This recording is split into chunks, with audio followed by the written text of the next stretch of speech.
Hello everyone, আজকে আপনাদেরকে দেখাবো আমাদের জমিতে কি কি সবজি চাষ করা হয়েছে। চলেন ভাবলাম আপনাদের সাথে একটু শেয়ার করি।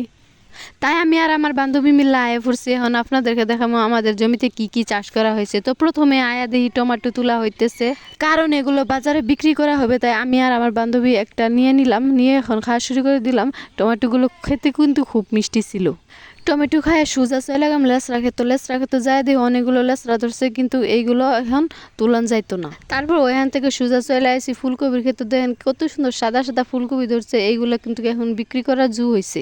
কপি ছবি দেখে অন্য একটা খেতে যাইতেছিলাম, তারপর দেখলাম ক্ষেতের মাঝে কি যেন একটা ঢাইকা রাখছে। আমার বান্ধবী দেখার চেষ্টা করলো, কিন্তু দেখে যে কিছুই নাই। এখন চলে আসছি আমরা মরিচের ক্ষেতে। এই মরিচগুলাকে বোম্বাই মরিচ বলা হয়।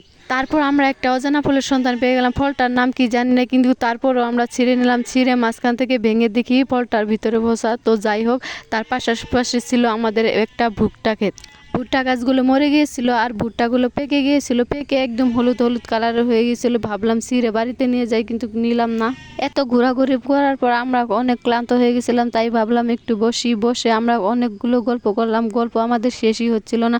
তারপর দেখলাম পাথারটা একদম ফাঁকা, তাই দুজনে একটু ডান্স করে নিলাম। ডান্স শেষ করে সোজা চলে গেলাম ভুলের জমিতে। গিয়ে দেখি অনেকগুলো ভুল ধরেছে, তাই ভাবলাম যে কিছুটা ছিঁড়ে নেই, বাড়িতে গিয়ে রান্না করে খাবো। তাই ভুলের গামলাটা চুটকির মাথায় তুলে দিলাম, কারণ আমরা বড়, আমরা নিতে পারি না, আমাদের কষ্ট হয়। তাই চুটকির মাথায় তুলে দিলাম। চুটকি একদম সোজা নিয়ে বাড়িতে চলে গেল। বলতে হবে চুটকির গায়ে অনেক জোর আছে।